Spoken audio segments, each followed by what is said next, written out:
ขั้นตอนทำอิฐเนาะแม่นให้เฮาเอาตีนสิ้นมายิบติดกับตัวสิ้นนั่นก็คือเฮาจะจงส่วนที่เหลือไว้ประมาณ2 หรือ 3 นิ้วสำหรับผืนสิ้นแล้วก็ยิบตีนสิ้นมันใส่เลยคือยิบส่วนทั้งลุ่มมันก่อนเนาะเฮาก็จะยิบไปจนสุดตัวสิ้นเลย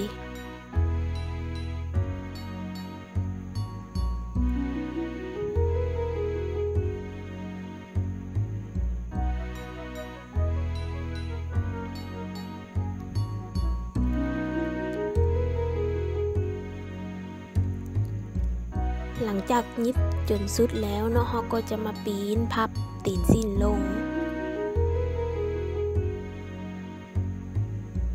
รีดให้มันแจ่มน้อยหนึ่งแล้วก็ยิบไปตามขอบทั้งเทิง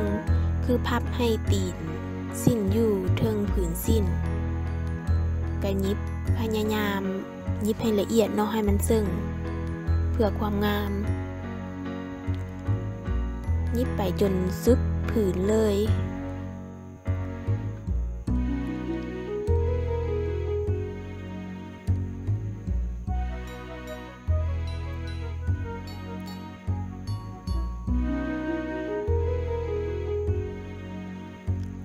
หลังจากยิบแล้วเนาะเราก็จะมาตัดส่วนที่เหลือของตีนสิ้นออก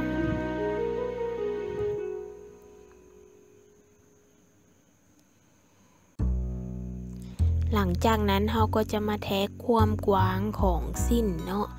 คือความกว้างของสิ้นแม่นให้เอากระโปงของเราลบออก4 นิ้วตัวอย่างเส้นฮอบกระโปง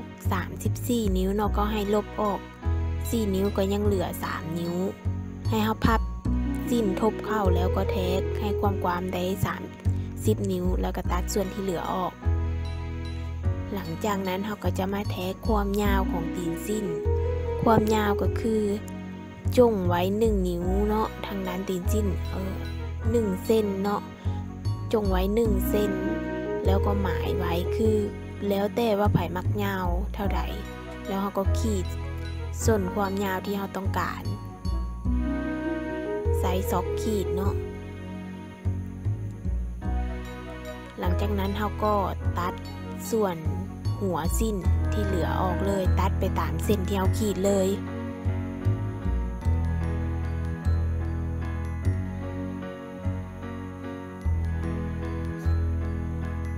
ต่อไปเราก็จะมา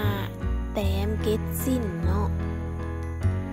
คือเกล็ดสิ้นนี้ขั้นตอนทำอิฐแม่นให้เอากระโปงหาร4เนาะแล้วก็มาแทกจากสันทบของสิ้นแทกไปคือตัวอย่างกระโปง34 หาร 4ก็ได้อยู่ 8.5 นิ้วเราก็แทกจากสันทบ 8.5 นิ้วไปแล้วก็ใช้ไม้บรรทัดขีดความยาวของเกล็ดสิ้นแม่นแล้วแต่เนาะถ้าเป็นสิ้น L สูงหรือ L ปกติจะยาวอยู่ประมาณ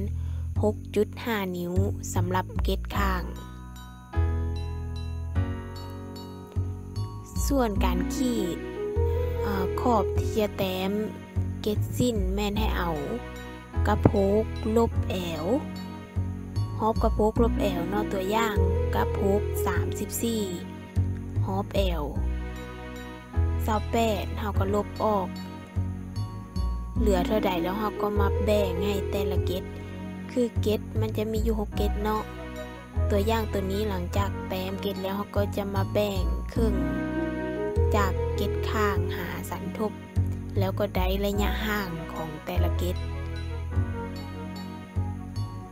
แล้วก็ใช้ไม้บรรทัดสื่อนอกขีดลงไปสำหรับเกล็ดย่อยทางด้านหลังและด้านหน้านั้นแม่นให้ขีดลุดเกล็ดข้างก็คือเอาอยู่ 5.5 นิ้วเกล็ดข้างแม่น 6.5 นิ้วเนาะ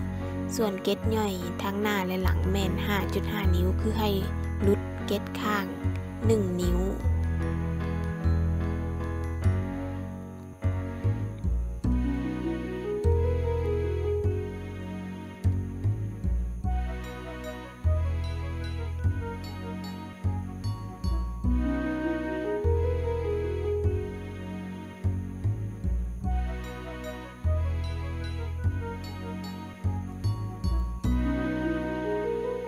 ห หลังจากที่เราแต้มได้ทางหนึ่งแล้วเนาะเราก็จะมาเอาสิ้นผึ่งออกเนาะแล้วเราก็จะมาแทกจากเก็ดข้างส่วนที่1เนาะไปหาส่วนที่2ก็คือเอากระโพกหาร2 34ได้อยู่17นิ้วหาร2ได้อยู่17นิ้วก็ให้แทกจากเก็ดข้างตัวที่1หาเก็ดข้างที่2แม่นระยะความกว้าง17นิ้วแล้วก็ใส่ไม้บรรทัดยาวขีดลงไปเลยเก็ดข้างคือเอาเท่ากันคือความยาวแม่น 6.5 นิ้วหลังจากนั้นเราก็จะมาหมายบอนที่เราจะแต้มเก็ดสิ้น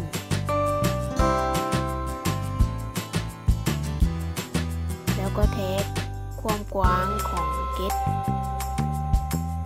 คือเก็ดน้อยเนาะเก็ดน้อยอยู่ทางหลังจะมีอยู่2เก็ดแล้วอยู่ทางหน้าก็มีอยู่เบื้องละเก็ดรวมเก็ดข้าง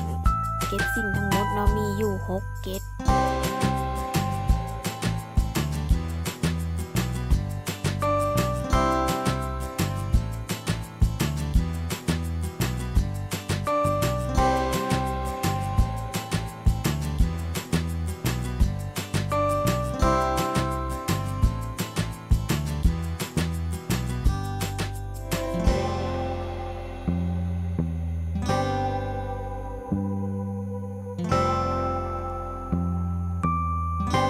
จากนั้นเราก็จะใช้ไม้บรรทัด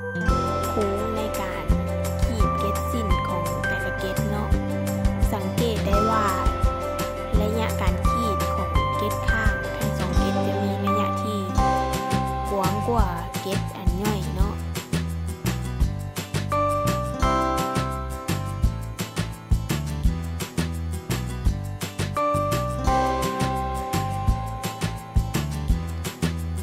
เมื่อเราขีดเก็ดสิ้นได้แล้วเราก็จะนำสิ้นนี้ไปยิบเก็ดเนาะการยิบแม่นให้เราพับเก็ดเข้าแล้วก็ยิบไปตามห้อยที่เราขีด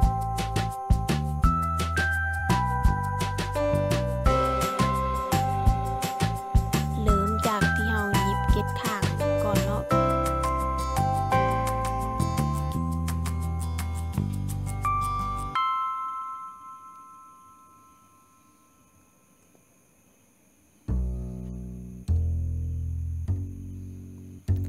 หลังจากยิบแล้วเราก็จะมาปีนกลับมาเบิ่งว่า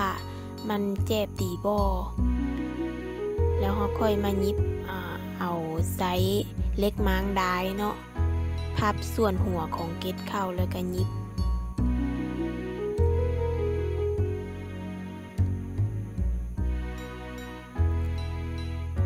ทุกเก็ดคือกันเนาะจน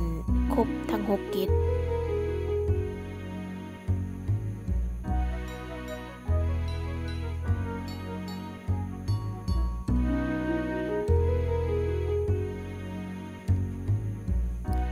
หลังจากนั้นเราก็จะมายิบดูกทางกลางเนาะดูกที่เป็นส่วนต่อใส่เข็มมุดในการคัดผ้าสิ้นไว้เพื่อบ่ให้มันหลุด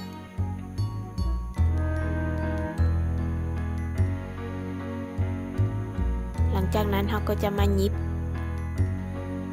บไปเลยจงไว้1เส้นเนาะเพื่อที่เราจะเอาไปแซกและเพื่อให้สิ้นมันบ่หลุดเวลาเรานุ่งบ่ให้ได้มันหลุดออก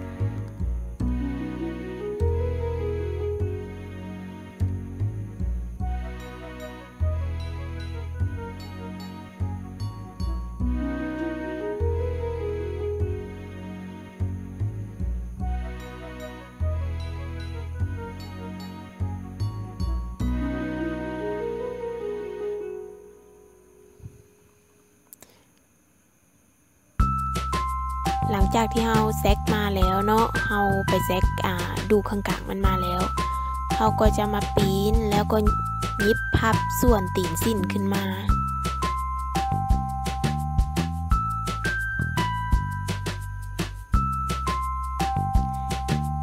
คือตีนสิ้นนี้มันจะมีห้อยที่เขาต่ำไว้แล้วเขาจะจงให้เรายิบอยู่แล้วเราก็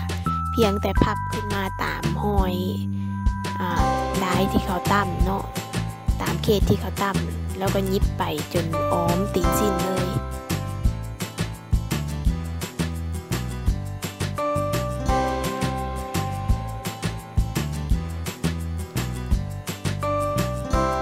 หลังจากนั้นเขาก็จะมาลีดเนาะ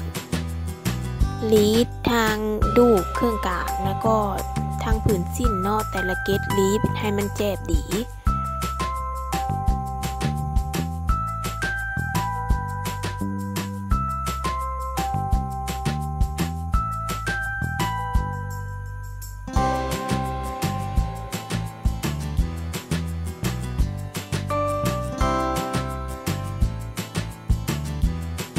หลังจากลีดแล้วเขาก็จะมาปลายหัวสิ้นเนาะคือในการแต้มปลายหัวสิ้นนี้สำคัญหลายเพราะถ้าเฮาปลายบ่ถึกเนาะมันก็จะเฮ็ดให้สิ้นเฮาย้อนบ่งามคือการวัดแทกลงจากหัวสิ้นลงคนปกติแล้วจะเอาอยู่3นิ้วเนาะแต่ถ้าคุณมีหน้าท้องน้อยนึงให้เอา 3.5 นิ้วถ้าเอา 3.5 นิ้วแม่นเวลานุ่งจะบ่ย้อนเลยแล้วเขาก็ใส่ไม้บรรทัดโค้งไปเลย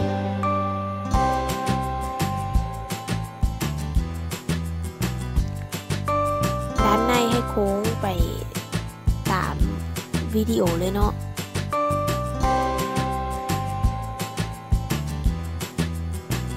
ส่วนการโค้งทางด้านหลังแม่นให้หรือแทกระยะจากเก็ตข้างเบื้องขวาหาเบื้องซ้ายแล้วแทกยับลง1 นิ้วจากนั้นก็ใช้ไม้บรรทัดโค้งไปขีดไปเลย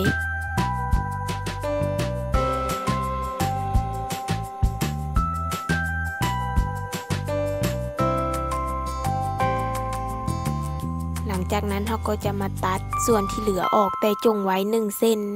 เพื่อเหลือในการยิบเข้าหัว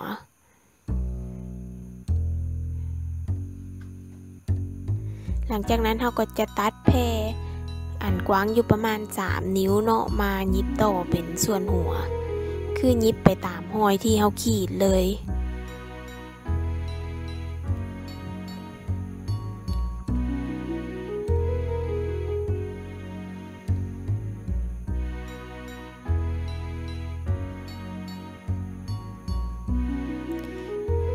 การยิบแม่นให้ยิบให้มันซึ่งตามที่เราขีดเนาะถ้าบ่แน่ใจว่ามันซึ่งก็ให้ยิบไปแล้วเราก็เปิดเบิ่งไปนำ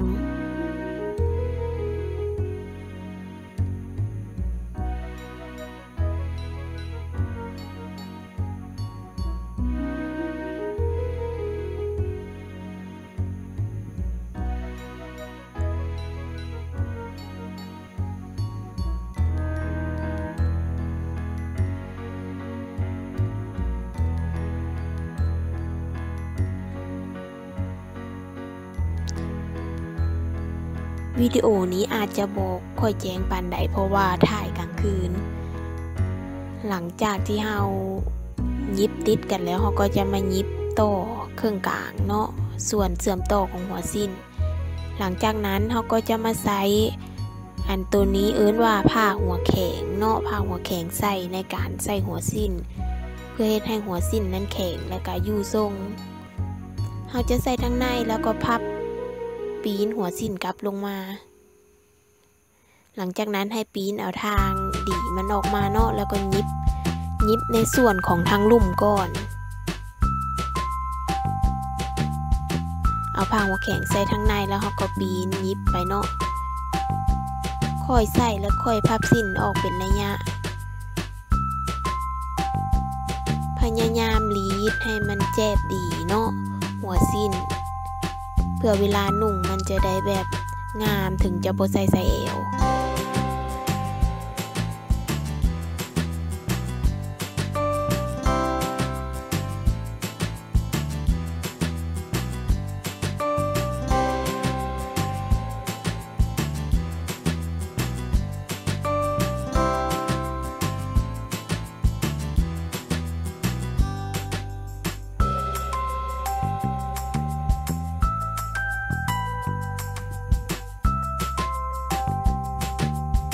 ยิบทางด้านลุ่มแล้วเขาก็จะมายิบทางด้านถึงเลย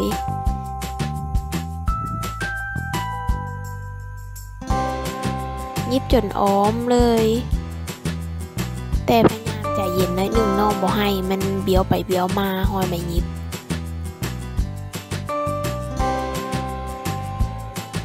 หลังจากยิบแล้วเราก็จะมาหมายส่วนที่เป็นขอเนาะคือ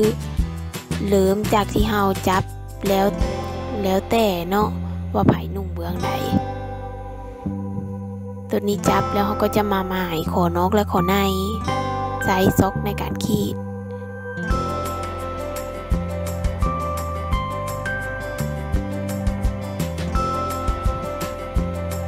หมายแล้วเราก็จะมายิบขอเลยเนาะ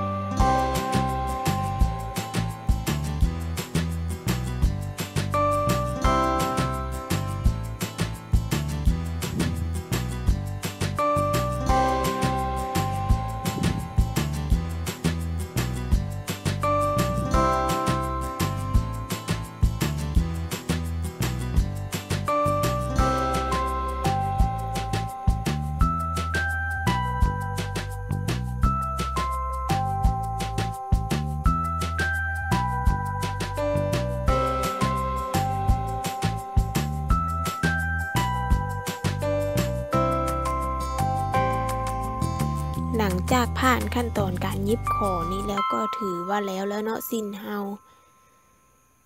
คือเคยเฮ็ดไปแล้ววิดีโอหนึ่งเนาะแต่ว่าวิดีโอนั้นมีหลายคนบอกว่าเสียงดนตรีดังเกินไปบ่ได้ยินมื้อนี้ก็มีโอกาสได้ยินสิ้นอีกก็เลยว่ามาเฮ็ดอีกวิดีโอหนึ่งเพื่ออธิบายตื้มในบางคนที่ยังบ่เข้าใจเนาะ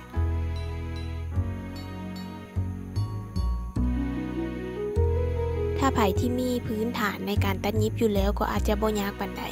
แต่ถ้าไผที่ยังบ่มีก็อาจจะงงต้องได้เบิ่งหลายหอเพื่อความเข้าใจเนาะนี้ก็ถือว่าแล้วสำหรับสิ้นการยิบสิ้นแบบมีตีน